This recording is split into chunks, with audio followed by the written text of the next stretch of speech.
there, Latin 2. So now we're on page 165 for the rest of the glossary. So we start with Campus Martius, Campi Martii.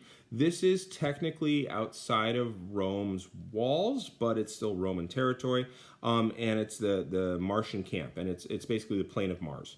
It's where some of the first battles happened in Rome when they were defending themselves against the Sabines. Well, I don't know if defending themselves is the accurate term, but they were defending. Augustus's tomb is out there, actually. Neroneus means Neronian.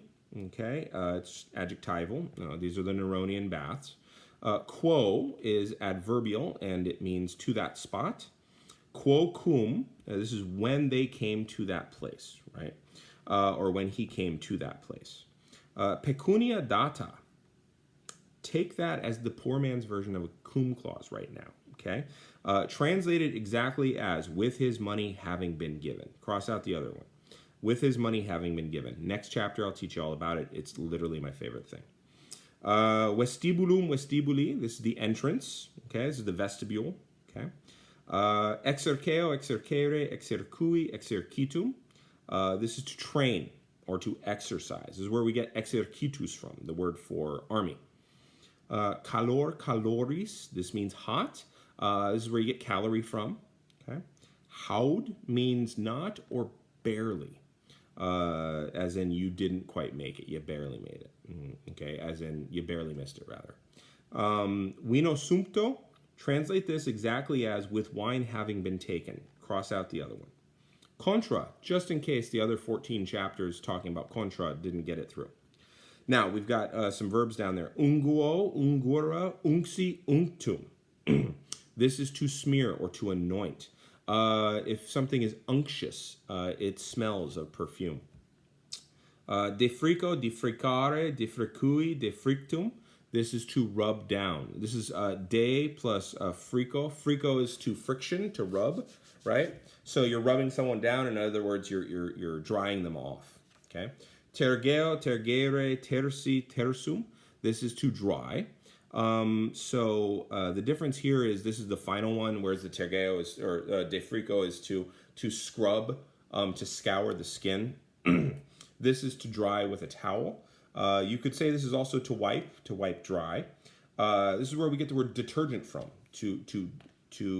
Detergent means to de-dryify. It makes water wetter, basically. Cognosco, cognoscere, cognoi, cognitum. Again, we just had it, but just in case.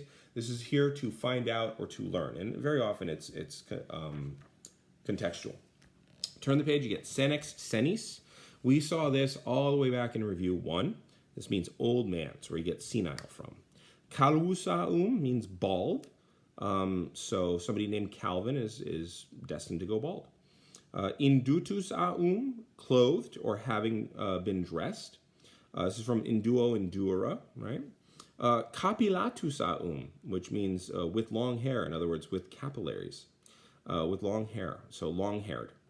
Folis, folis means bag or sack. And honestly, sack works better here. That's where you get the word follicle from, by the way.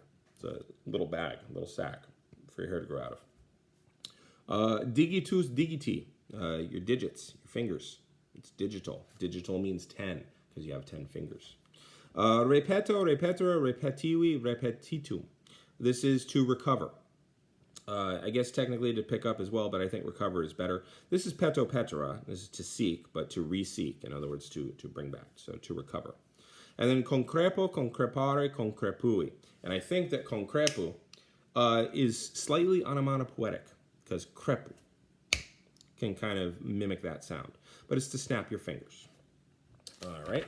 And I think that is it as far as your vocab goes. Yeah. Pages 171 to 173 have other words that you should probably get to know because they show up on occasion. What I want you to do now is, just make sure you read 171 to 173. Okay? I'm going to hit the button.